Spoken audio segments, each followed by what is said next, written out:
안녕하세요. 8살, 3살 두 아들의 엄마 미다입니다. 반갑습니다.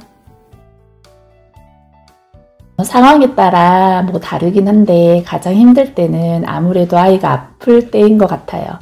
아이가 아픈 자체도 힘들기도 했지만 찬이 때는 워킹맘이었고 지금 유리는 제가 전업주부로 있는데 엄마의 그 포지션이 어떠냐에 따라서 그 힘든 상황은 다른 것 같아요. 찬이 때는 제가 작은 피아노 교습소를 하고 있었거든요. 그래서 출산 전까지 강사도 구해지지 않고 해서 한 2달 정도 몸조리 하는 동안 문을 닫고 다시 오픈을 했어요. 그때 찬이가 70일 때 같이 출퇴근하면서 근처 어린이집에 맡기고 했는데 아무래도 단체 생활을 하다 보니까 감기를 일찍 시작했거든요. 그래서 약도 일찍 먹이게 되고 또 심해지면 입원까지 했었는데 입원이 아니더라도 아이가 열이 나고 아프면 어린이집을 보낼 수가 없게 되잖아요. 그래서 집에 데리고 있어야 하거든요. 주변에 부모님들이 가까이 계셔서 봐줄 수 있는 상황이 아니라면 아이가 아플 때마다 그 문제가 제일 힘들었던 것 같아요. 저는 집에 데리고 있으면 아이가 안 아플 줄 알았고 제가 안 아프게 키울 줄 알았어요. 집에 있는데 아플 일이 있어 라고 생각을 했는데 일단은 형한테 옮아서 콧물이 나고 그 다음 밖에 잠깐 바람 쐬러 나갔을 뿐인데 또 콧물 나고 집에 있는 간식을 제가 그냥 꺼내서 먹였을 뿐인데 콧물 나요. 잠을 자고 일어났을 뿐인데 땀을 흘려서 그게 순간 추웠나 봐요. 그렇다 보면 또 콧물 나고 이렇게 콧물이 나고 또 점점 심해져서 병원도 가고 또 입원도 가고 할 수 있는 그런 여러 가지 상황은 있더라고요. 아무래도 워킹맘일 때보다는 집에서 직접 케어할 수 있으니까 훨씬 낫죠. 나은데 입원하는 경우에는 이야기가 또 달라지는 것 같아요. 제 상황에서 말씀을 드리자면 아이가 하나일 때는 또 이야기가 다를 수 있는데 저는 둘이잖아요. 큰아이 유치원 등원보다 이제 신랑 출근이 좀 더 빠르니까 아침에 맡기게 되는 문제, 또 하원에서는 이제 학원까지 다 마치는 시간이 퇴근하는 신랑이랑 시간이 비슷하면은 또 상관은 없는데 또 늦어지는 경우가 있잖아요. 그러면 또 맡기는 문제, 이런 부분에 고충은 또 있더라고요. 그래서 근데 너무 감사한 게 제가 이사 오기 전에는 진짜 알고 지내는 사람이 정말 없어서 주변에 잠깐이라도 맡길 사람이 없었는데 이사 와서는 이웃들과 이제 알고 지내게 되어서 도움을 많이 받을 수 있어서 진짜 너무 감사한 것 같고 그때는 정말 작은 관심들이었지만 우리 집에 맡겨 이렇게 말해주시는 분들이 좀 계셨거든요. 그래서 그게 너무 감사했던 것 같아요. 일단은 열이 나는 상황이 되면 엄마들은 이제 긴장을 하기 시작하잖아요.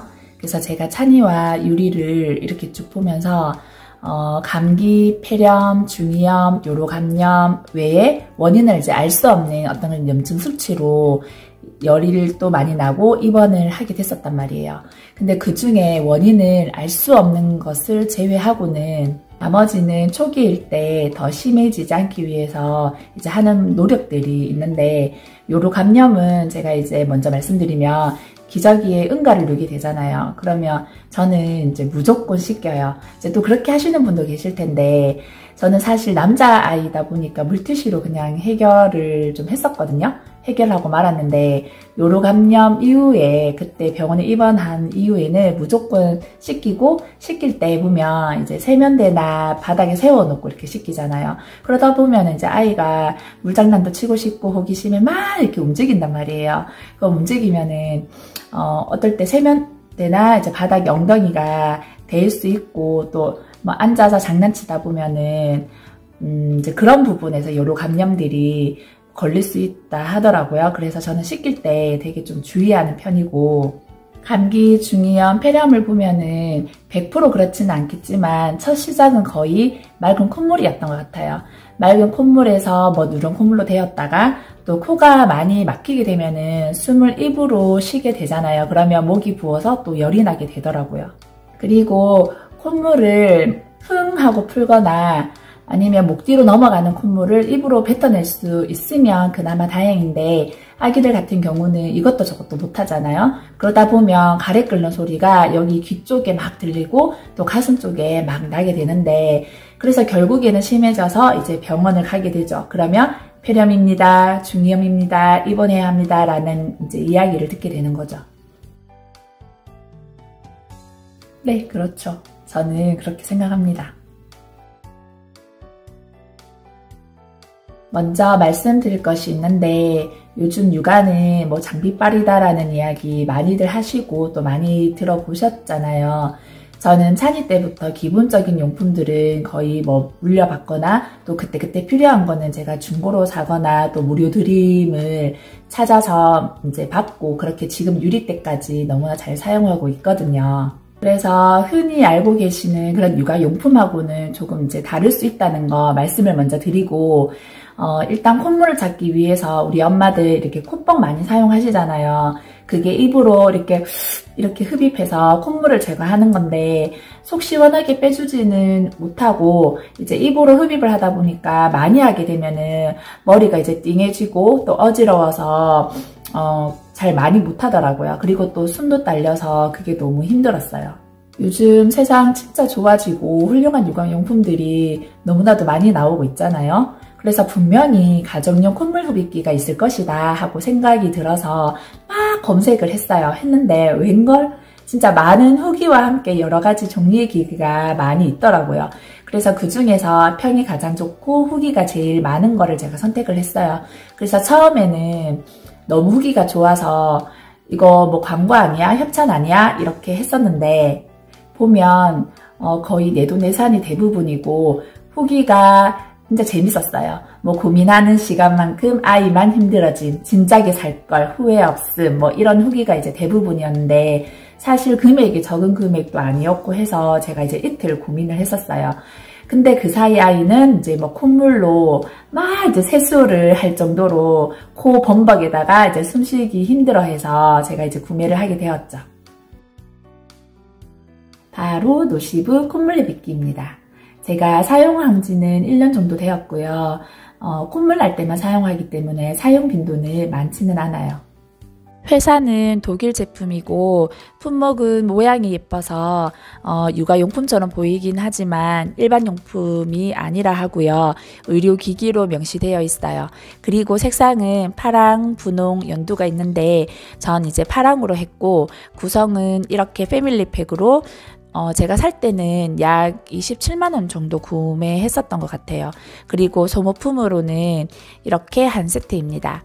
전 찬이와 유리 이렇게 따로 사용하기 때문에 하나 더 구입해서 이제 따로 사용하고 있어요.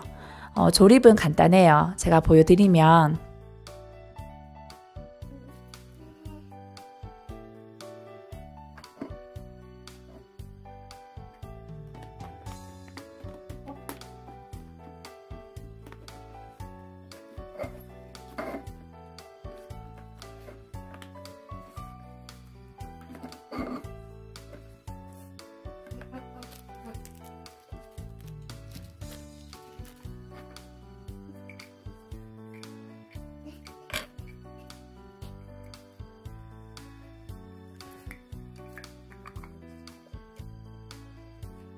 이렇게 끝입니다.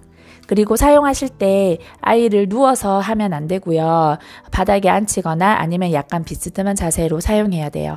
그리고 처음에는 이제 귀여운 모양 때문에 관심을 가지게 되는데, 이렇게 작동을 하면 소리 때문에 도망가더라고요. 단점이 소리인 것 같아요. 누르면 온, 오프가 되고 돌리면 흡입 강도 조절을 할 수가 있어요. 아기들은 무조건 약하게 설정을 해야 하고, 찬이처럼 좀 큰 아이는 중간부터 해서 이제 세기 조절을 하시면 될 것 같아요. 사용하실 때는 코 안 점막을 따뜻한 물이나 식염수로 충분히 촉촉하게 해준 다음에 사용하셔야지 상처가 안 나거든요. 잘못하게 되면 코피가 날 수 있어요. 그리고 하루에 2~3번 코가 막힐 때 사용하시고, 밤에 자기 전에 코 한 번 빼고 가습기 틀어주고 하면 코 때문에 잠을 못 자는 경우는 없을 거예요. 저는 코감기 많이 해서 자주 아프거나 힘들어하는 아이라면 저는 무조건 강추합니다. 그리고 코 빼러 병원에 간다는 거 진짜 쉽지 않거든요. 가서 기다리는 시간, 그리고 괜히 갔다가 더 심해질까봐 하는 그런 걱정들 때문에 저도 사실 병원이 이제 코앞에 있긴 하지만 선뜻 가는 게 쉽진 않더라고요. 근데 이제 집에서 손쉽게 이렇게 사용할 수 있으니 일단 편리하고 무엇보다 아이가 덜 힘들어하는 모습에 저는 만족합니다. 그리고 며칠 전까지만 해도 저희 아이들 코감기를 했었거든요. 다 낫기까지 시간은 좀 걸렸지만 약도 먹이고 영양제도 먹이고 하면서 이제 콧물이 많이 심할 때는 콧물 제거기 같이 사용하면서 크게 아프지 않고 잘 낫게 되어서 진짜 사길 잘했다는 생각을 합니다. 그리고 육아용품 진짜 좋은 거 또 편한 거 많이 나오잖아요. 이제 제 생각은 기본적인 것만 갖춰졌다면은 다른 거에 비용 크게 들이시는 것보다 이제 아이의 건강에 관련된 일이니까 꼭 한번 알아보시길 추천드리고요. 혹 주변에 이제 출산 선물로 뭐 필요한 거 있으면 말해래 이렇게 이제 얘기들 많이 하시잖아요. 그러면은 그럴 때 부담 없이 이야기할 수 있는 선에서는 쓱 한번 이야기 꺼내 보시는 것도 추천드립니다. 오늘 제가 준비한 공감하는 이야기 두 번째, 아이가 아플 때 그리고 육아용품 소개 끝까지 시청해 주셔서 너무 감사드리고 다음 시간에 또 만나요. 그럼 안녕!